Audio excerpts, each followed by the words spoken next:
എടുക്കുന്നതിന് എന്തിനാണ് ഈ എക്സ്പ്രഷൻ എടാ ഈ മൂത്ത് ഒഴിക്കാണ്ട് പിടിച്ചു വെച്ചിട്ടേ വീട്ടിലെ ടോയ്ലറ്റ് ഒഴിക്കാണ്ട് പറമ്പിൽ ഒഴിക്കുമ്പോ ഒരു സുഖമുണ്ട്. സത്യം കേട്ടപ്പോ എന്റെ ബ്ലാഡർ ഫുള്ളായി. ഞാനൊന്ന് പെടുക്കട്ടെ. ഞാനും വരുന്നത്.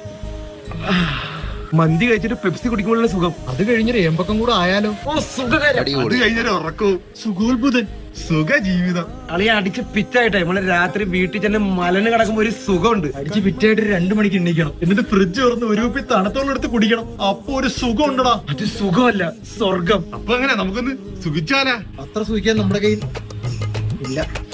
പിടിച്ചു വെച്ചിട്ട് അപ്പി ഇടുമ്പോൾ ഒരു സുഖം, മഴയത്ത് സിഗരറ്റ് വലിക്കുമ്പോൾ സുഖം, നല്ല തണുപ്പത്ത് തണുത്ത ഐസ്ക്രീം കഴിക്കുമ്പോൾ ഒരു സുഖമുണ്ട്. അറിയ ബൈക്കിൽ ഇങ്ങനെ കൂട്ടുകാരന്മാരായിട്ട് ട്രിപ്പിൾ തടിച്ച് പോകുമ്പോൾ ഒരു സുഖമല്ലേ? അടുക്കിരിക്കുന്നതിന് അത്ര സുഖമില്ല, ദുഃഖമാ. ബാക്കിലോട്ട് ഈ ലോകത്തെ ഏറ്റവും വലിയ സുഖം എന്താണെന്നറിയാം നിങ്ങൾക്ക്? ഇതുവാടാ, നമ്മൾ ഒരു പണിക്കും പോവാതെ അച്ഛനെയും പണിക്ക് വിട്ട് വീട്ടിൽ ചുമ്മാ ഇരുന്ന് കള്ളച്ചോറടിക്കുന്നതാണോ ലോകത്തെ ഏറ്റവും വലിയ സുഖം. വെക്കണം അതിന് വേണ്ടി.